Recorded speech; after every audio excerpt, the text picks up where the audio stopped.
Good morning and welcome to the Donnie Glover Show. We have with us today the one and only. Well, let me do this bio correctly. Now, I don't even know where to start. The first campaign he ran was Judge Joe Howard. Now, a lot of people may not know Judge Joe Howard. Judge Joe Howard was from Iowa. But since Joe Howard, he's run Billy Murphy's, Paul Chester for court clerk, Wayne Curry for county executive. Wayne Curry was the first black county executive of Prince George's County. Milton Allen was elected as Baltimore's first African-American state's attorney. That was Larry Gibson. Also campaign manager for the Honorable Kurt Schmoke. Now, this is why we got to pay homage to Kurt Schmoke, because that's where my journalism career began back in 1994, right here in Sandtown. All of this was the incredible, phenomenal Professor Larry Gibson. He's also a law professor. Most recently, we were at an event honoring Shirley Nathan Pulliam, and what's the other lady? Esther McCready. Esther McCready. And he segregated the nursing school.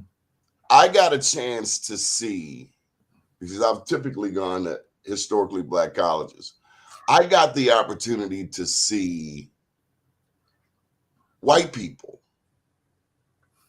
pay homage to a black man at a white institution, University of Maryland.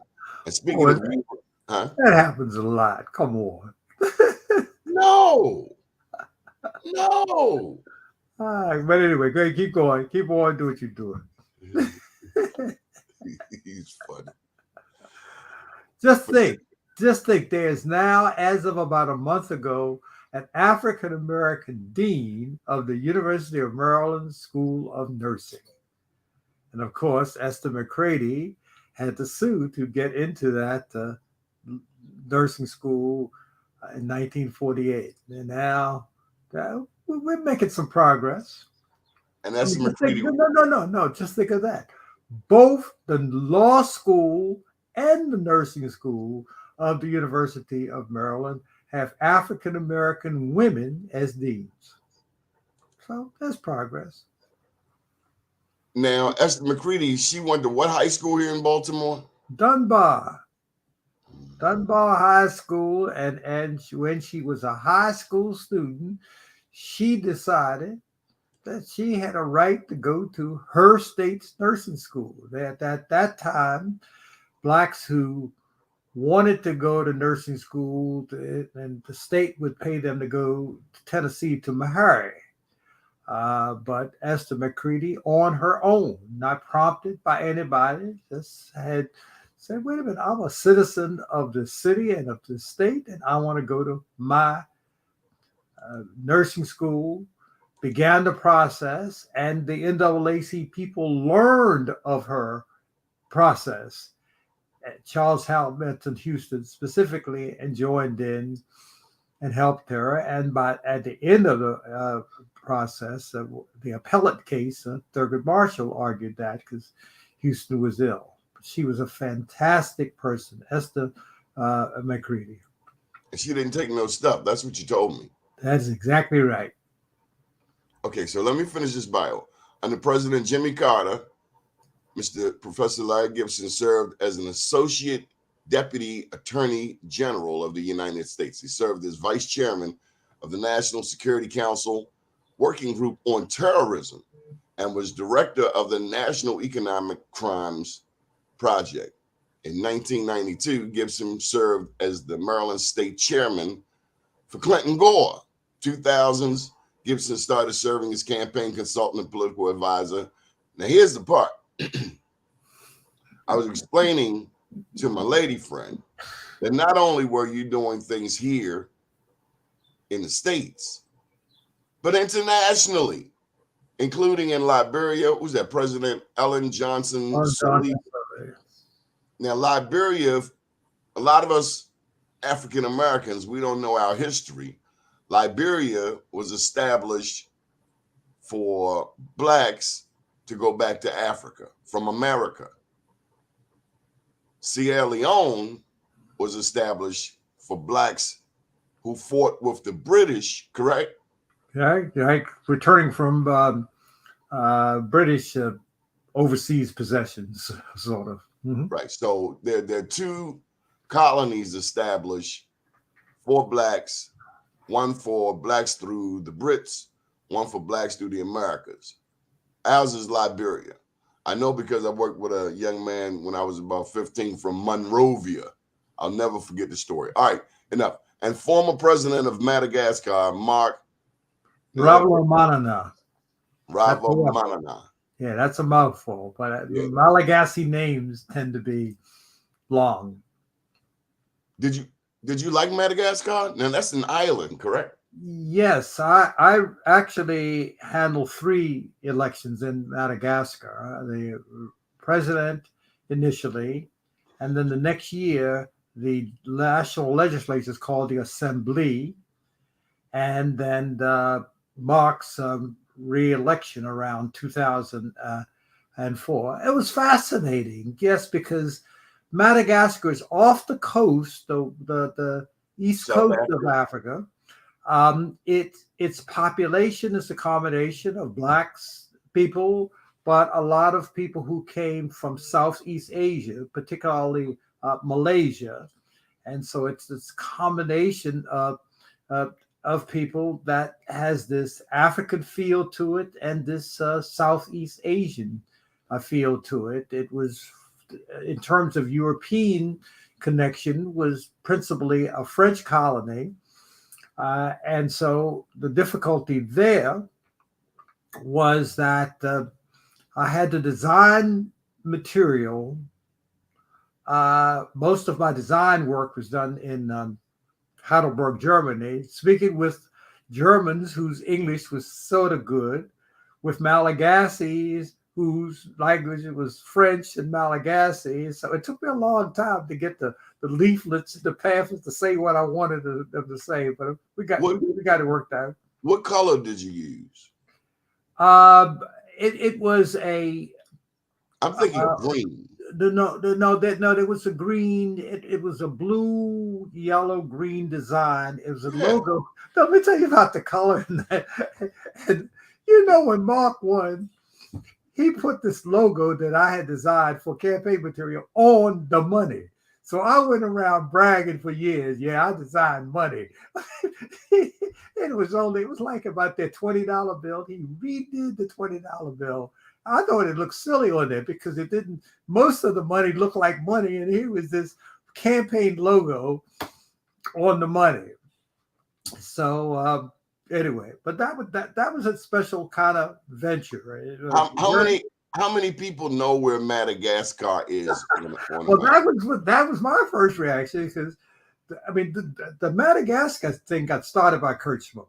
After he was the mayor, we left local politics for a while, and Kurt was always involved with World Bank stuff, and he at the World Bank met this man who was just been elected the mayor of the capital city. And he told Kurt at one of these World Bank meetings that he was thinking of running for president, and Mr. Kurt Schmoke volunteered my services. So we first went over there together. I can't remember the year, 2000, 2001 or something. And then after that I was on my own. He and I did go back one time again, but most of the campaign stuff was as I said, he volunteered my services. But this was in a period of time when there were a significant number of people trying to help Africa get past this military government stuff. I mean, there was a rough period beginning in the 80s that continued some into the 90s of just Africans shooting and killing each other in these military governments. And we wanted to get people to understand that you could have a fair election, and that the guy on your opposite side was not your mortal enemy, just a person on another team. And so there were a lot of us over there. Huh? Is that particularly so? I mean, when you think of Africa and the 54 countries there, other than Ethiopia, there are a lot of it's mineral rich, a lot of natural resources. And Madagascar being down there near Southern Africa, Lord knows people think of South Africa with the diamonds, but actually They got a Botswana. lot of resources, and particularly something called titanium, something that goes into paint. But of course, it's the leading producer of vanilla in the world. I mean, the best and the most vanilla, and of course, it has a lot of wildlife that's different. But what was your point? But you were trying to make a point That Africa is constantly being undermined by those that want to take from it from overseas, from Europeans. I mean, from the Belgians to the French to the Dutch. And when you look at South Africa, I mean, Madagascar, right off the coast of Southern Africa, I remember having a conversation with my dad. He said, Africa will never get it together. And that's the one point he and I differed on. Yes, because it is getting it together. But when you look beyond what the Africans are doing, it's a lot of meddling. Yes, and coming out of that, from the European meddling, there was just too much violence. And so some of us thought that we would try to help our brothers understand, brothers and sisters, that your political opponent is not your mortal enemy. He's just a guy on another team, and it may end up on another. In fact, that's how we won Allen's election. There were a whole bunch of candidates. And I could see that no one was going to win in the general. You have to have a 50%. And I had the hardest time, but I think I somewhat succeeded in getting the Liberians on Ellen's camp to understand that we during this primary period are going to cut a lot of alliances with people who are now our opponents. They're not our enemies. And that's how she, in the runoff, was able to come from a distant second to winning the election. Because is this Sirleaf? We're talking about Sirleaf? Ellen Johnson Sirleaf. We cut deals with other candidates that if Ellen is not in the lead, but you are in the top two, because that's the runoff, we'll support you. Can we get a mutual agreement? We had that with maybe 9 camps. And that's where she was able to catapult from a distant second to win fairly comfortably. But it took some persuading and arguing. I remember specifically sessions, people just saying, "Oh, this American here, Gibson, he don't know what he's talking about." And I remember one specific time when this man, I think he became a senator over there, says, "Won't pay no attention to this American. He don't know how we run our politics over here." To which I said, "Your politics here, you spent the last 25 years shooting each other. You've been in Civil War for 25 years. You ain't got no politics here." And fortunately, Ellen backed me up. And I can tell you even what that was specifically about. As you know, Donnie, I've loved to enjoy designing campaign material. And I think the graphics matter. Well, the issue became what her photograph would be like. All of this design I did in Germany, in Heidelberg, Germany, because we didn't want the local people, the other candidates, to know what our stuff was going to look like. And most of it was designed in Germany, and I went and had it shipped from China.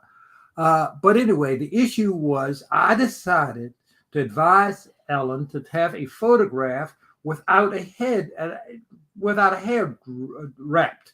You know how a formal dress with the particularly West African women, they always have that hair nicely wrapped up with a piece of material. But I wanted her to have a different look. Whenever I would do the photograph, she didn't look like the president. She looked like the president's wife. So I had her take Could you say 4. you were westernizing her? Yeah, I was modernizing her. That's the word that I use. So I had Ellen dress up in 4 separate sets of clothing, 2 with a headdress wrap and a head without. And I decided to go without that. I am telling you, I caught more heartache and argument for that, but she backed me. And so that's when the man was saying, we don't this Westerner don't know what he's doing. This is disrespectful to our African tradition and all of that. That's what I said. Yeah, Do you your think tradition here has been shooting each other for the last 25 years. Yeah. And she backed me up, and we went with that, and she went with it. You can go online and you can probably see her with that do you think it was disrespectful? No, it. I had she had an African style gown because there were 4 variations. There was a totally westernized dress, no hair wrap, but westernized. Then all the way to the extreme. But the one that we did, it's clearly a nice African gown that she has on, but she just has an attractive but woman without this hairstyle. And she, in my view, looked more presidential. It was sending a new signal, and it was. But I'm sure if she had lost, I was going to get blamed. There's no question. If that woman had lost that election, there were people poised to say, "I told you not to be paying attention to that American." How does that work? Is it that now you're an Aries, right? I'm in Aries. Is Yeah. it that you are using your natural leadership tendencies? You are following your natural line of thought? I do not know. I about this. Apparently, I have a talent but where it comes from, I don't know. And I just saw Keep on talking. the chat. Can I speak to Darius Hall? There is a chat right now, and I'll go from one of our earliest campaign workers in the mayor smoke campaigns. Darius Hall, I'm glad to see you on the chat here. But I don't know what am I supposed to be doing. Where's Donnie? What's going on? But am I supposed to be continuing? You're just fine. Okay, we're all right. Okay, I don't even know what I was talking about. What were we talking about? Talking about Darius George Oh Hall. yeah. Good brother. You want to speak to him? I don't know if he wants to come. I don't know if he wants to come on the camera. With him. I was just speaking with him. He was a good sign man. He Darius, pick a up your whole phone. lot of signs up, and you know that I'm into political signs. Back then, the way we put lawn signs on, they weren't on wires. You had to drive stakes into the ground and then staple the stakes there. Those were the lawns. But a lot of our territory. Hold on. I have Darius George Hall here. Say hello, Darius. Hey, Larry. Hey, Darius, good brother, good to hear your voice. I'm just reminiscing about some of the old days about how politics was a little different. My condolences to you also. But I was talking about the lawn side, but I want to tell about the other one where he said his condolences. He said his condolences. Listen to him. Say it again, Darius. Okay. Oh yeah, condolences that Diana's passing. Thank you, brother. I appreciate. He wanted to say something. Let him speak. Go ahead, Darius. Darius? Yes. You wanted to say something? Darius. I'm listening. Go ahead. Y'all continue the show. I'm enjoying the show. No. I gotta tell you y'all a bit more about Darius. Don't go nowhere, Darius. Don't run, Darius. This is the official man. No. I gotta talk about a little bit more about Darius Hall. He was very young then, and he had to come back and tell us. But there was, but before we would get to the lawns, there were the window signs. You could not even do this now, where you would actually go inside the people's houses, go climb over that sofa that's usually at the front window, and tape the sign up in the window.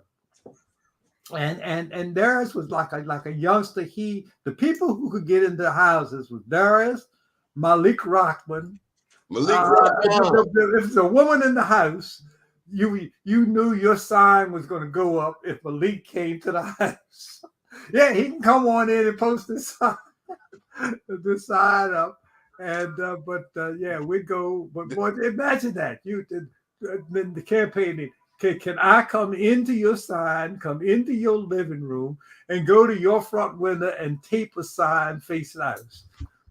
Boy, that's no longer the case. Yeah, that's the gift. You have a gift, but you mentioned Malik Rahman, God rest his soul, and Darius George Hall, the official mayor of Sandtown.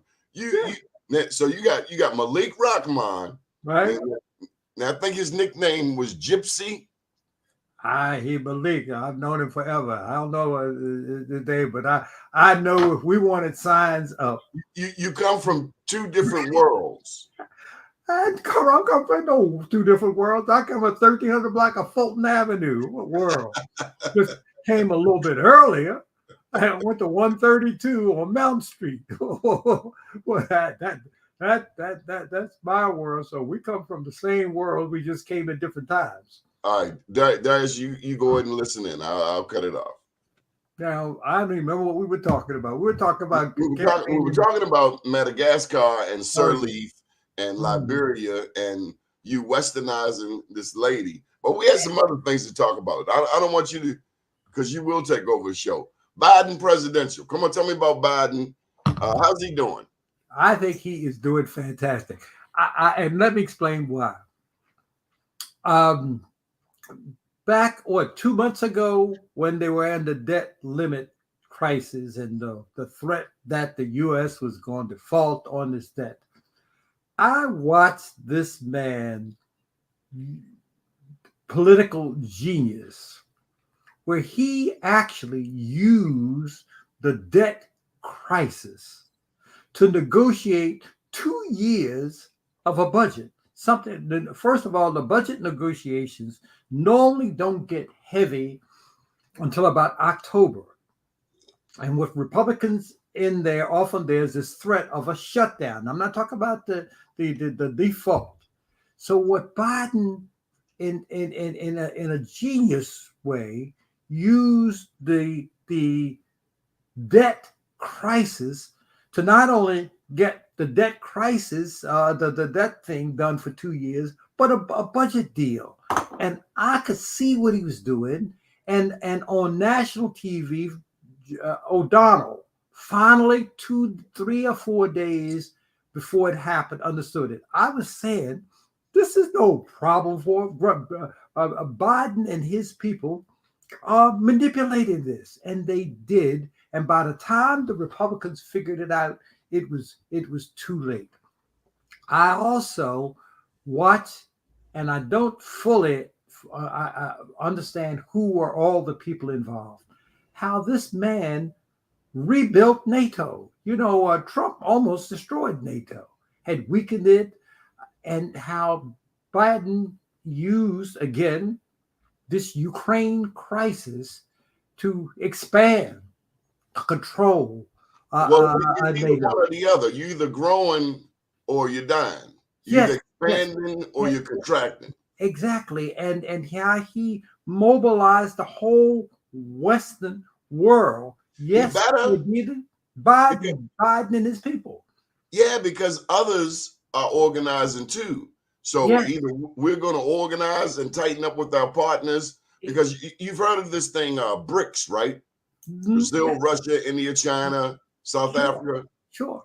So Biden has made a career of being underestimated. Yes, he has. But I've watched him for many years. When the presidential primary was happening, when he got elected, everybody's running around New Hampshire and Iowa, and boy, It's important to win one of those. And Biden just laid back there. He looked at the calendar. He saw where there was going to be South Carolina, followed by Nevada. And then when it got time to roll, he just rolled. He and his people are just about the smoothest political operatives I've seen, and I've worked with a lot of them. I think Does he he and his get people are reelected? great. Huh? Does he get reelected? Yes, he gets reelected. I mean, but let's talk about the red wave now. Can you imagine that?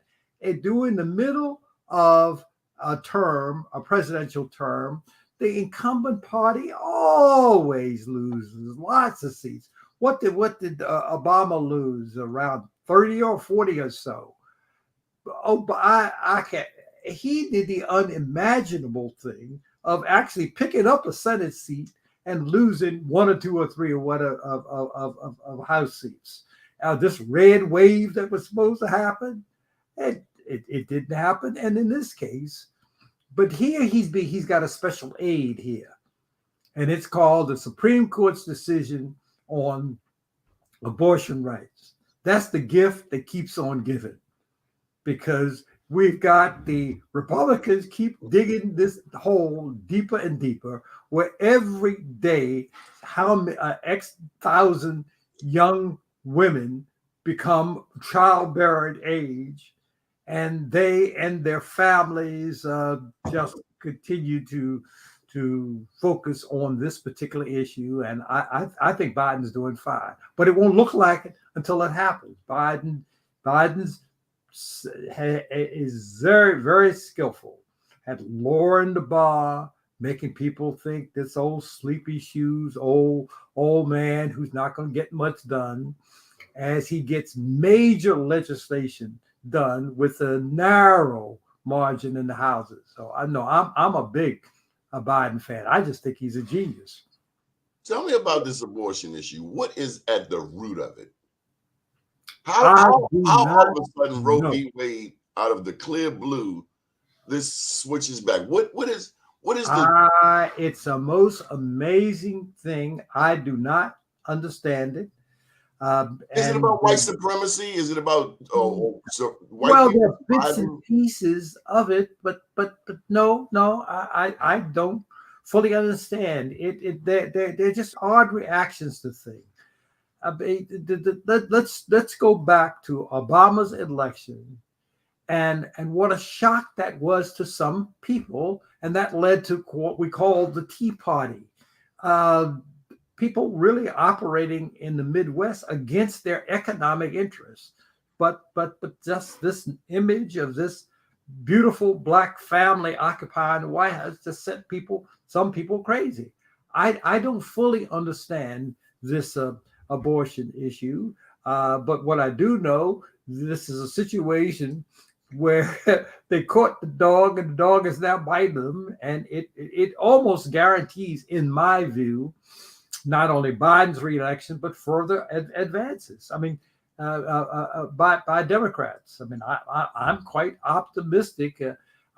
No one can tell me in the last 2 years since that has come out, any election, little special elections, judicial elections, ballot propositions where the Republican side has won over the Democrat in any kind of close election, in places like Kansas and Minnesota. I mean, just think, as we speak, isn't this a marvelous thing? The two senators from the state of Georgia is a black guy and a Jewish guy. The governor of Pennsylvania, the Democrats took over for the first time forever all of the statewide positions in the state of Michigan. This is happening all over the country, and some of it has to do with this abortion issue. It's not entirely the abortion issue. So no, I think Biden personally is a genius. He's got bright people around him. I've seen it internationally. I've seen it nationally done here. I mean, major pieces of legislation being passed with a 1 or 2 vote a majority, the infrastructure thing. That's people have got presidents and presidential candidates have been talking about that for decades, and that's another one where I call it the gift that keeps on giving. He can go to groundbreaking ceremonies connected with infrastructure in any state for one day a year, a different location, or 5 times a day. It doesn't matter. And the funny thing is the Republicans show up. These things they voted against. These rail projects and building and highways and stuff. They voted against them. and Biden points it out to them too. He lets them come. They come to the ceremony, but somewhere in there, he gets an opportunity or his people to point out to the locals that, yeah, your senator may be here, but your senator actually opposed this bridge being repaired. I think Biden will do just fine. Now, Biden's from Delaware. You wanted to tell me a bit about Lisa Blunt Rochester. Yes, I went to an event. I guess it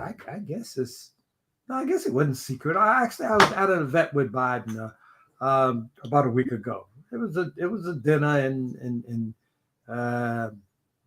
in Chevy Chase, and I met there a delegate, not a delegate, a member of the House of Representatives who from Delaware, and another attractive sister. We're going to have two.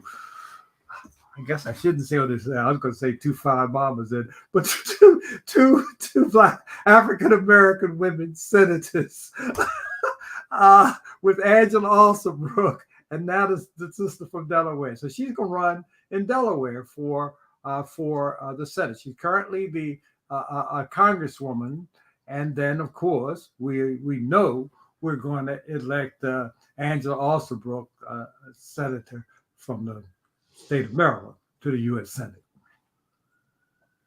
Did I ease that in there, Donnie? You did. You know, I've never seen you around ugly women. Now I just tell you the truth. Well, first of all, I've been I've been blessed. I was blessed for 50 years with a beautiful woman who didn't know how pretty she was. I'm not just saying this, Donnie. In fact, in the early years, I listened to you the last time. Your wife was gorgeous. Your wife was absolutely gorgeous. In the early years, I would tell the guys, "Don't tell her, don't tell her." And I went to the later years, so she thought people were exaggerating. So I looked up. She was a sweet person. She was a sweet person. She was an intelligent, bright person. She was the politically astute person. And so much of what I got credit for was something she pushed me into or helped guided me through to, like this most recent gubernatorial race, which I had planned to focus on my book and some other things. And yes. How many books would this be? Well, it depends on what you count as book. This is the second Thurgood Marshall book. Okay, that's going to come out. And that's Thurgood Marshall behind you. We must acknowledge. Oh, yes. That's not only Thurgood Marshall. That is an original Brown versus Board of Education brief, not a copy. That's the one Mr. Mitchell gave me, Clarence Mitchell's copy of the Brown versus Board of Education decision, and of course that's the Justice Marshall. I'm the only biographer aggressively supported by the family, and this next book picks up where my previous book, my first book, The Young Thurgood, ends when he's 30 years old in 1938. This next book goes back a few years. It goes back to 35 and covers 35 to 1955 through Brown versus Board of Education, basically the 1940s, the war years.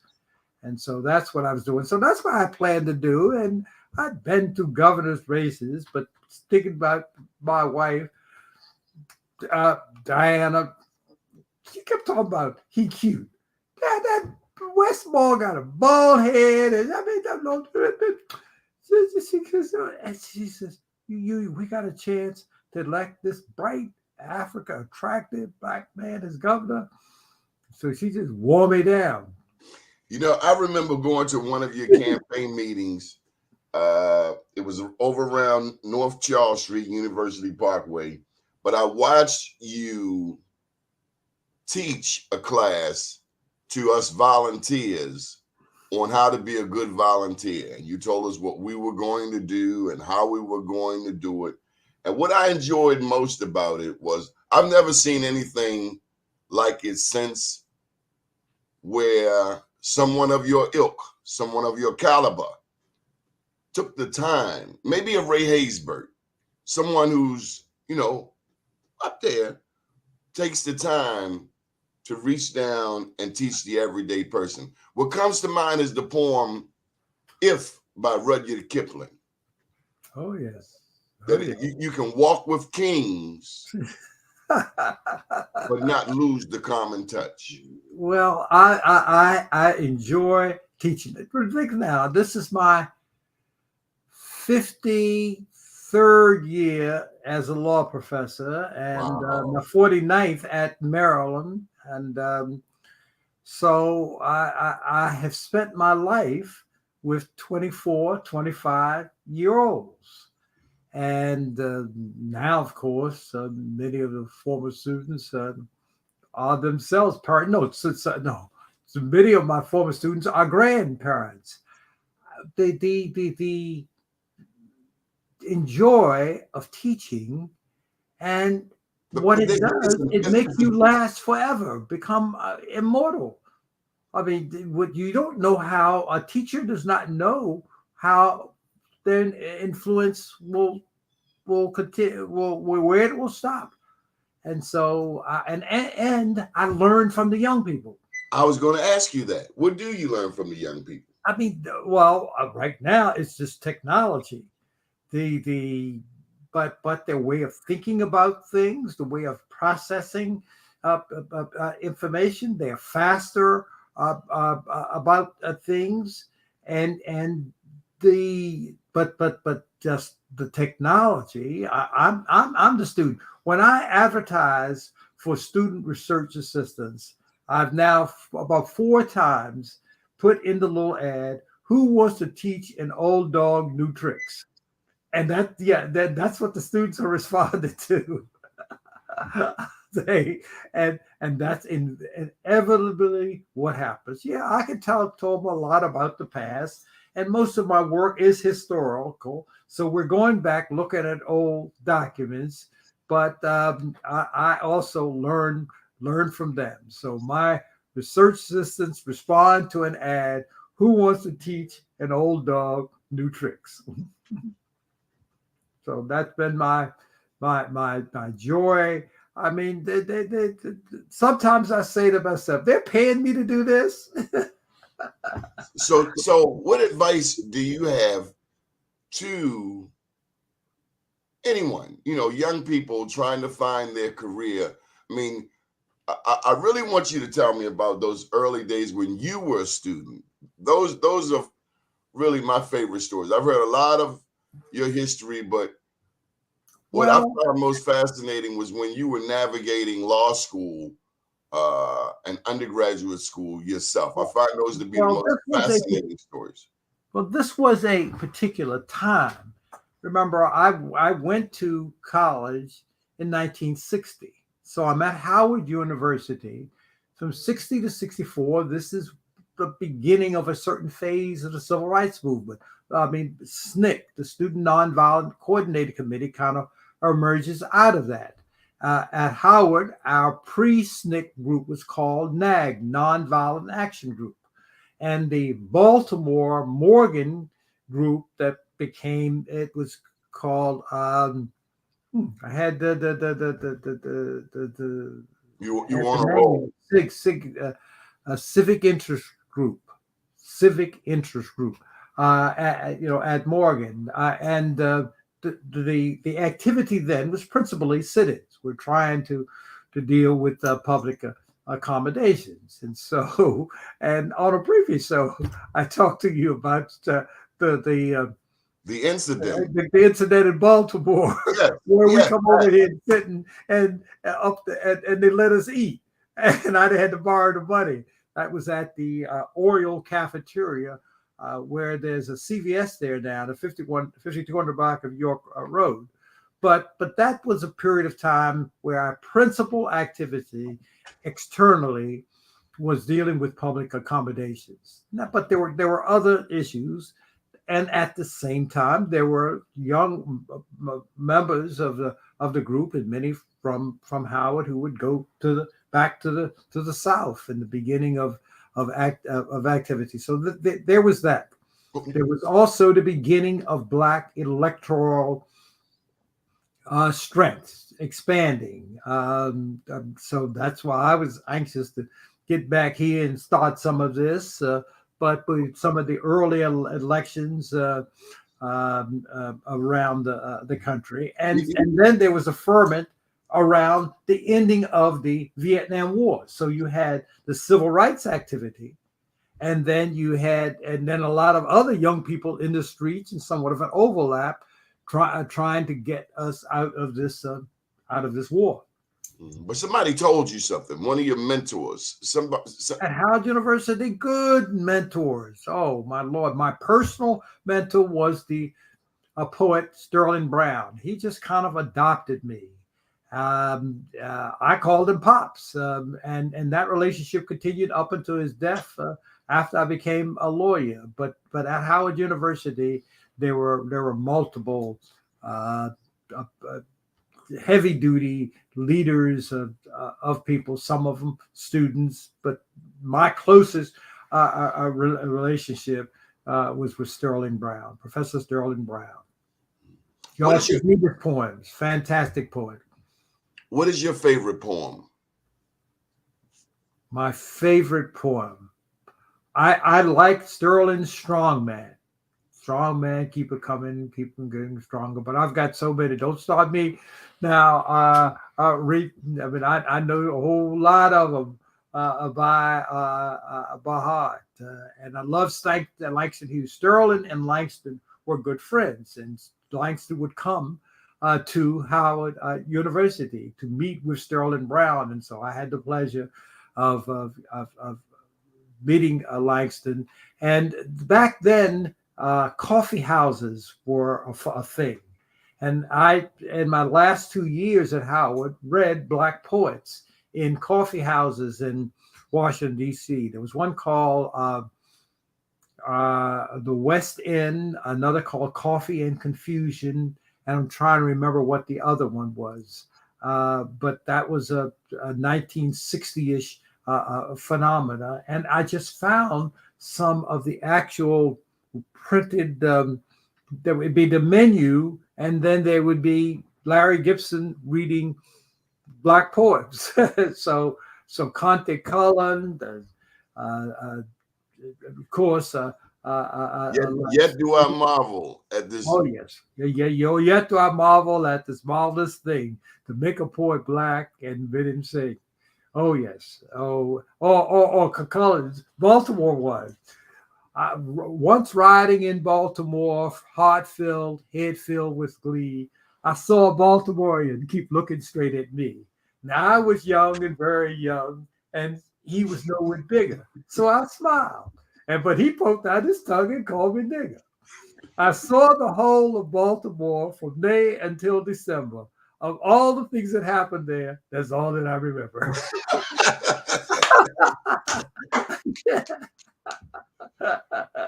What's your favorite city in America? Besides Baltimore. Besides Baltimore, New York. I mean, come on. New York is, I chose law school by geography. I was at Howard University. I had offers to go because I was a student body president. I had a good academic average. I had offers to go a lot of the places. I decided that I wanted to go to New York. I'd only been there twice, but I was fascinated by it. I said, no, I'm going to come back and get comfortable with this city. So I applied to New York. I applied to Columbia University, New York University, and they had another law school. I think the name was just like New York Law School.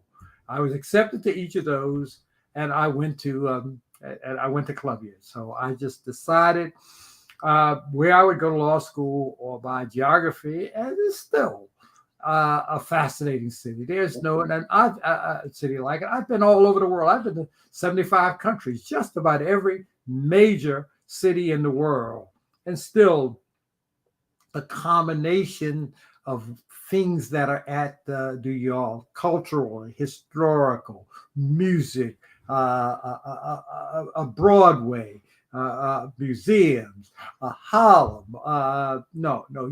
New York is a whole bunch of places. Most places are one or two places.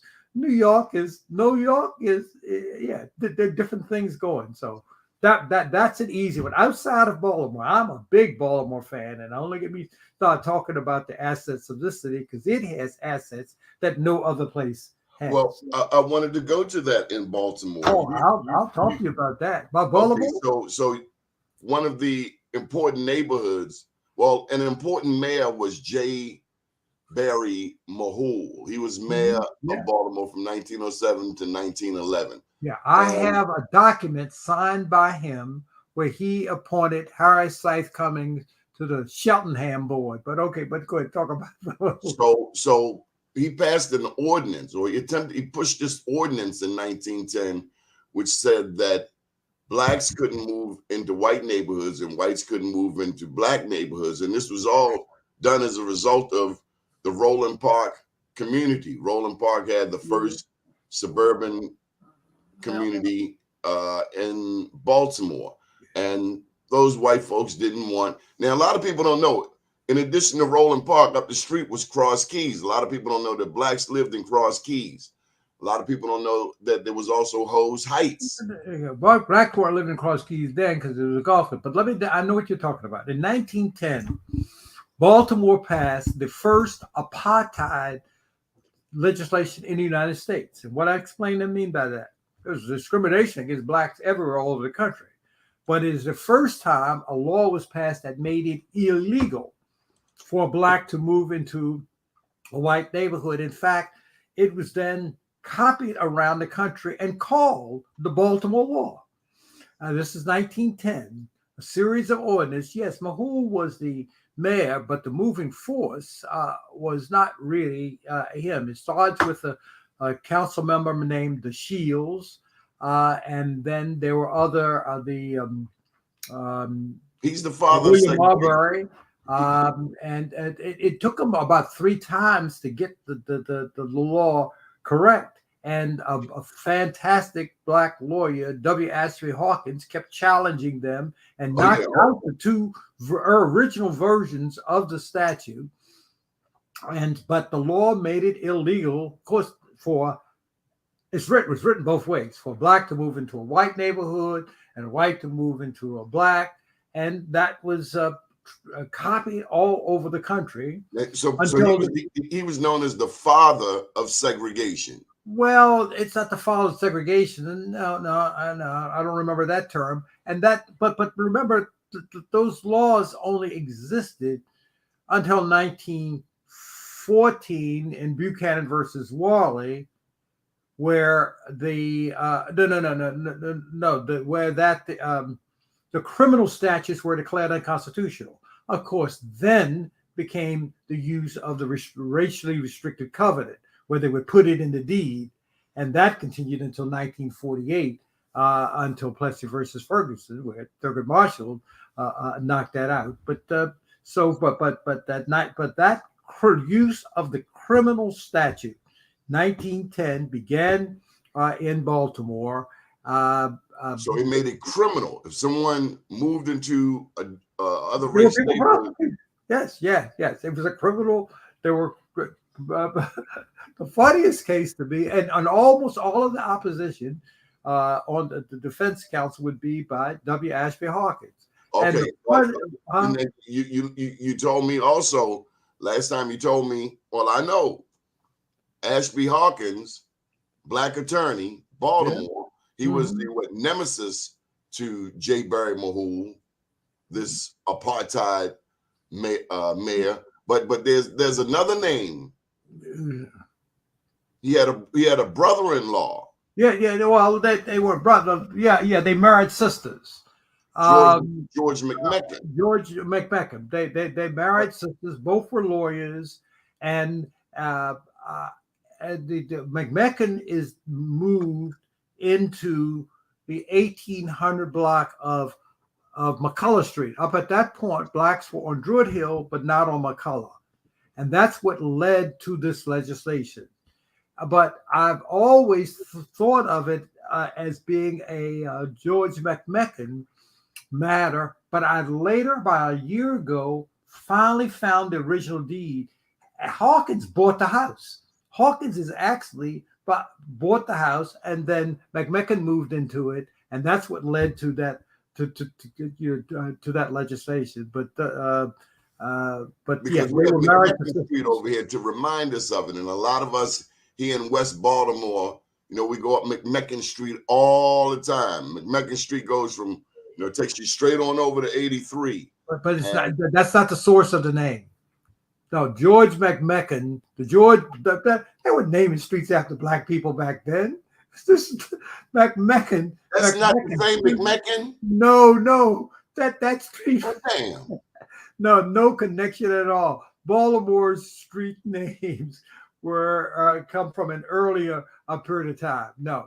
There's a building out at Morgan named for George McMecken, but there's no connection between George McMecken.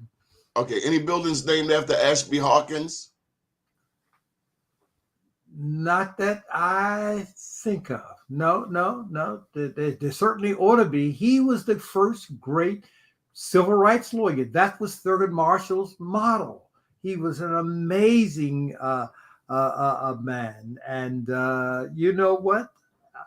Other than there is a building on Morgan's campus, but that's about what I can remember. I wanted to bring something to your attention. Recently, Dr. David Wilson, the president of Morgan State University, wrote a letter where he made it known that the Maryland Higher Education Commission is allowing, at this juncture, Towson State University to duplicate programs, and not just one program, but two. Currently under discussion is the business school. Towson wants to build a business school. Now, we have a black governor. We have a black attorney general. We have a black treasurer. We have a black mayor. We have a black comptroller. We have blacks in position. We're working on Angela Alsobrooks as the first black U.S. senator from the state of Maryland. We have African Americans in all of these prominent positions, but still, in July 2023, we still have to fight. Dr. David Wilson made it known that where he initially had the support of the Maryland Higher Education Commission, now all of a sudden, as a law professor for 50-some years, I've observed, not just here in Maryland, but state, there this constant pull and tug between educational institutions in a state. In Maryland, it happens all over the country, where there are multiple campuses, multiple schools under a state, and each one properly pulling for their turf and defending their turf against other schools. This is not a phenomena that's limited to or even specially applicable where there's a race involved, where there's racial matters involved. Some of the fiercest of fights have and will probably continue to occur between predominantly white institutions. So, and Dr. Wilson is doing exactly what he should be doing, fighting for his institution. So it's something that, as an educator for 50 years, I've seen a lot of, and there's no reason to expect that those kinds of competitions won't continue to be. The one topic that I wanted to touch with you was the Supreme Court. We didn't talk about the Supreme Court technically. So, well, maybe there's some kind of me that looks at the and things as the class being half or being full, or there's a kind of optimism. Thurgood Marshall was sort of like that. He have a case that looked like, Thurgood, you lost that. He said, yes, but in that opinion, this principle was established, or etc. He would find the silver lining in things, and maybe I have that little bit of personality. As I looked at the end of this court session, obviously there were decisions that with which I disagreed, and of course the affirmative action one, and the one on rights regarding people's sexual preferences, and just a bad decisions. But then I say, what was the most important one? And I guess it's because I'm a political person.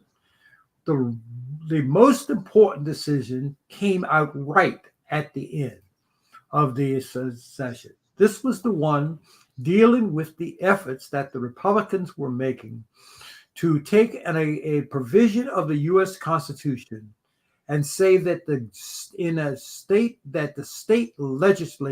legislatures in the various states had all of the authority regarding voting matters.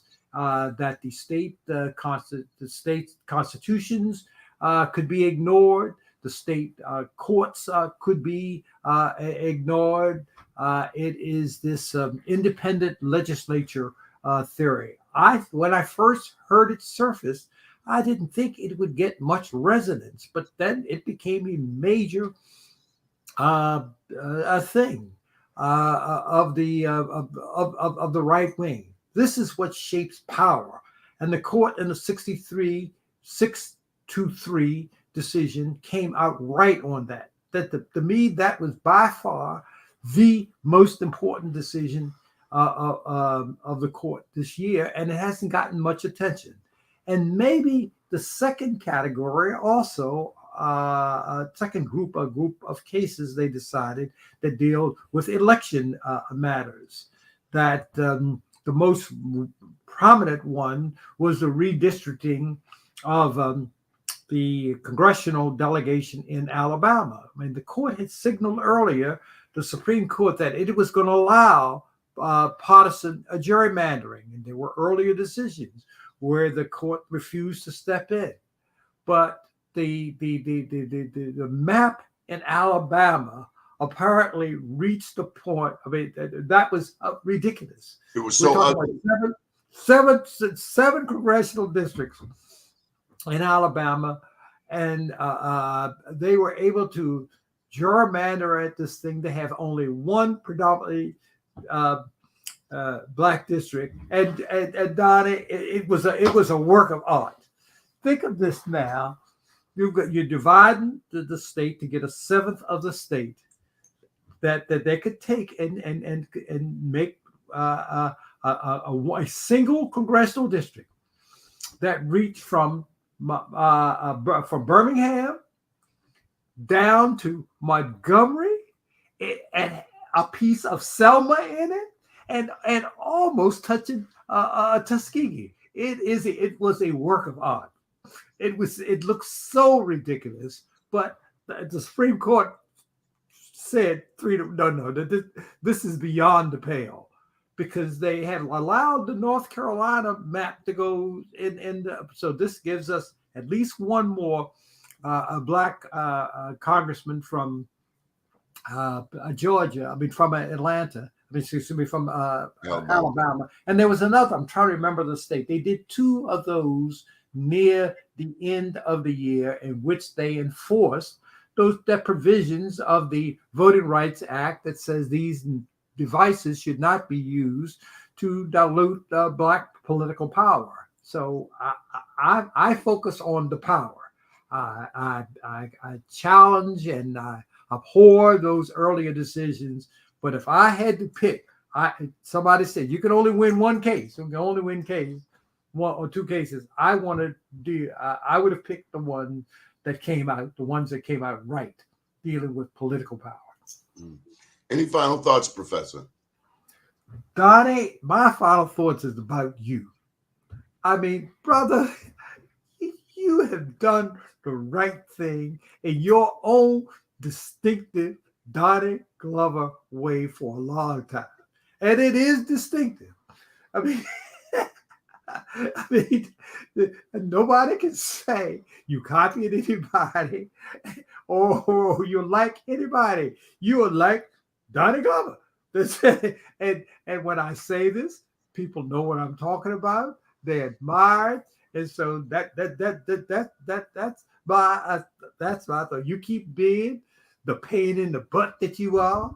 You keep being the independent thinker that you are, and you got keep on sneaking up on people with a with a question and a mic. What do you mean? You know what I'm talking about, but that's catching. So that's all right. You keep doing it, brother. You keep speaking truth. Just stay on our case, because sometimes we get a little tired and want to or comfortable. Comfortable, and you certainly have you can make us uncomfortable. That's good. Thank you for all that you do, Professor. Thank you for your wide breadth of knowledge that you're still willing to share. My pleasure. My pleasure. We've been talking with the one and only Professor Larry Gibson. Truly an honor to be back in the saddle. Thank you to all of our supporters. And an election is coming up in May 14th. Not that far away.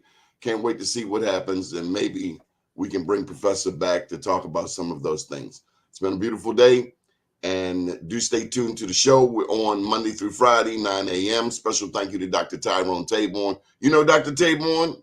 Of course.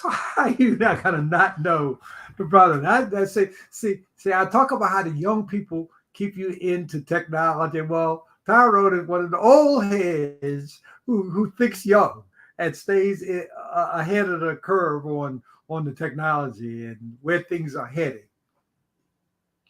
He's all about that expanding STEM City USA. And you're right. If I will tell you this, Professor, before we go, I know that if I don't pass the ball to those behind me, if I don't stay engaged with them, then it's all for naught. Yep. We can't take it with us. Yeah. Yep. That's why I keep saying they're paying me to do this, to spend my time with these young people and to learn from them and maybe have some influence on them. All right, maybe do it. I'll keep doing it. Totally agree with you, though. I love New York City. Okay. Good deal. Good morning, All world. Right.